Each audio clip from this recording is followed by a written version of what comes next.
Hello အားလုံးပဲမင်္ဂလာပါဒီနေ့မင်းပြပေးမှာကတော့လူကြီးဝေးခြင်းအပြော့သားပေါ့နော်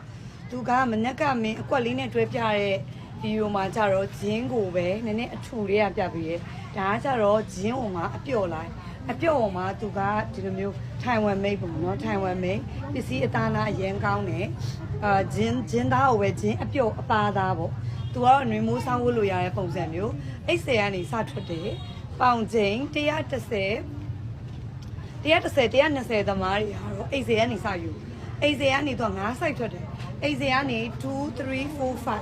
5 set တီထွက်တယ်5 set သမားတွေဆိုပေါင်ချိန်200လောက်ထိပို့လို့ရမယ်။ तू ကဂျင်းပျော့လေအသားတော်တော်လေးအေးတယ်ဂျင်းပျော့တာ तू ကဂျင်းက2မျိုးထွက်တယ်ဂျင်းအထူသားနဲ့ဂျင်းအပျော့သားဒါကြတော့ဂျင်းအပျော့အပါရှက်ပေါ့အစင်လေးရတော့ဒီလိုမျိုးလေးပဲအပွင့်နုံကလေးတွေဒီလိုပန်းရိပ်ကလေးတွေနော် तू ကဒီလိုမျိုး print ရိုက်ထားလည်းမဟုတ်ဘူး तू ကဆေးပါလည်းမကျွတ်ဘူးနော်ဂျင်းဝန်သားဆေးလည်းမကျွတ်ဘူး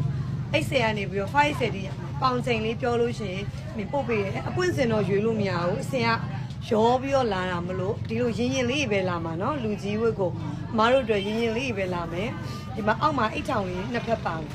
ဒီမှာအိတ်ထောင်လေးနှစ်ဖက်ခါကလည်း23 24လောက်ပဲခါလည်းမရှိဘူးလူကြီးတီးတန့်ဆိုတော့လေဂျင်းပြုတ်လေး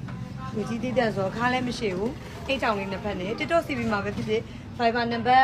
Viber နံပါတ်လေးမင်းချပေးထားတဲ့ Viber နံပါတ်မှာပါလဲရပါတယ်နော်ဟို site ကိုပြောပေးလို့ရတယ်ဟိုပါပေါ့နော်အပွင့်စင်တော့ယူလို့မရဘူးရှင်ဈေးနှုန်းလေးကတော့3000ကျော်ဖြစ်မယ်ရှင် Viber မှာပဲဖြစ် CB မှာပဲဖြစ်လာမေးလို့ရတယ်နော်အပွင့်စင်ကတော့ဒီလိုမျိုးအစင်စုံပဲ site လေးပဲပြောပြပါသူကတော့ဂျင်းအပါပွင့်လို့ပြောပေါ့နော်အဲ့ဆိုရင်ရတယ်ဒါမှမဟုတ်ပုံလေးကို screenshot ယူပြီးတော့ရိုက်ပြီးတော့လာမင်းလည်းရပါတယ်80ကနေ580ထိထွက်ပါတယ် site စုံရပါမယ်နော်